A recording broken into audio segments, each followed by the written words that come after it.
واجب الاحترام برادران اسلام،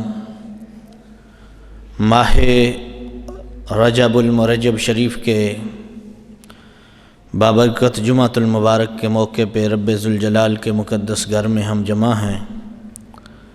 اس ماہ کی 27ویں رات کو میرے رب نے اپنے محبوب کو عرش پہ بلا کے بے پردہ زیارت بخشی۔ معراج شریف کا ذکر سننے کے لیے امام سیدنا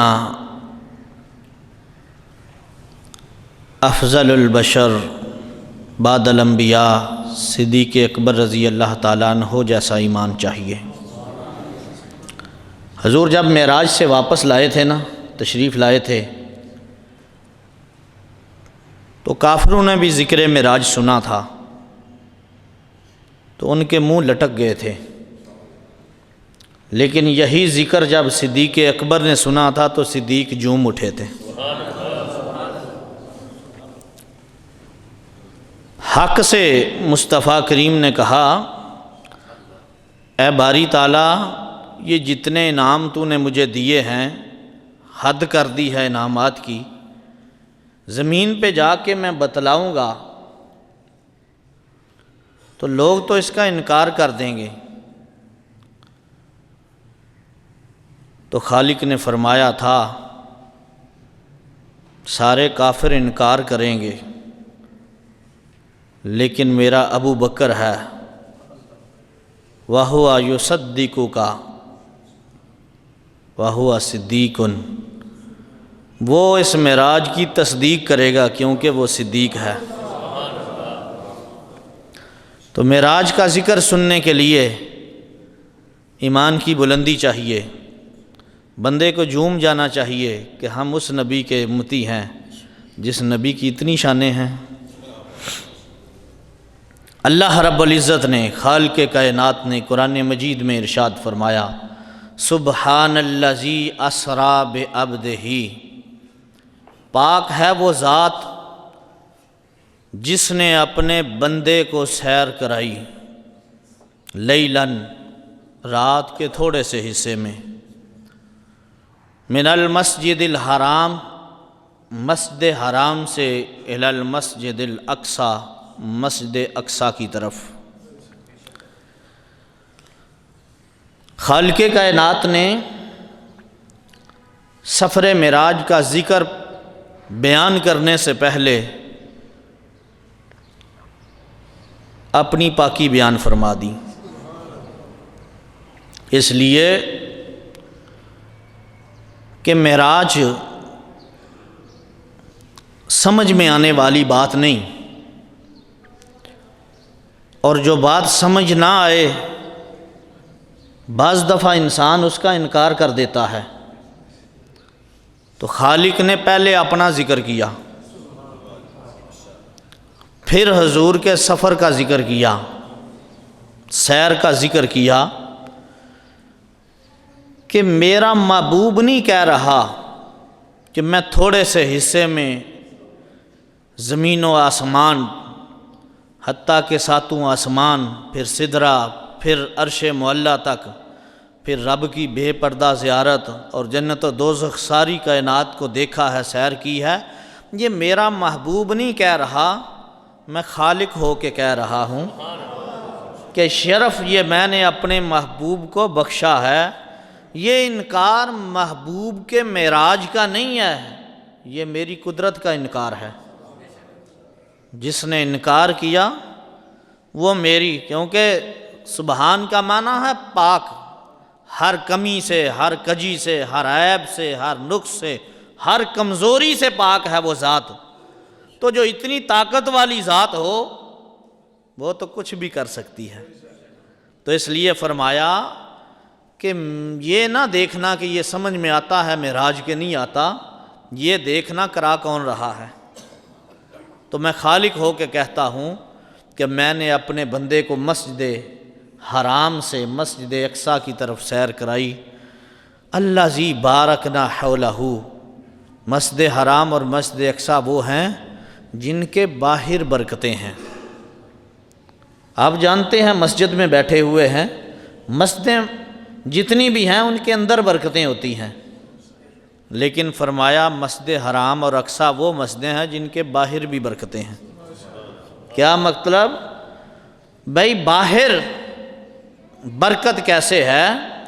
جمی مفسرین نے لکھا ہے مسجد حرام حرم خلیل ہے، مسجد حرام حرم مصطفیٰ ہے، اور مسجد اقصی حرم جمی انبیاء ہے، اور دونوں حرم ایسے ہیں کہ جن کے باہر انبیاء کے مزارات ہیں۔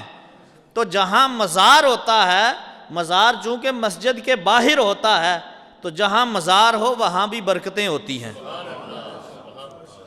بے شمار انبیاء کے مزارات جو ہیں، مدفن جو ہیں، وہ مسجد حرام کے گرد بھی ہیں اور مسجد اقصی کے گرد بھی ہیں۔ اس لیے مسجد حرام اور اقصی اندر بھی برکتیں ہیں، باہر بھی برکتیں ہیں۔ اللہ رب العزت کو رؤیت الہی، دیدار الہی، یہ اللہ رب العزت سے سوال بھی ہوتے رہے۔ قرآن مجید پڑھیے، بڑی وجاہت والے نبی تھے حضرت موسیٰ کلیم علیہ السلام، دربار الہی میں عرض کرتے ہیں رب ارینی، اللہ مجھے اپنا آپ دکھا، مجھے اپنا آپ دکھا۔ تو جواب ملتا ہے، قرآن مجید ہے لن ترانی موسیٰ، اے موسیٰ تو نہیں دیکھ سکتا، تو مجھے نہیں دیکھ سکتا۔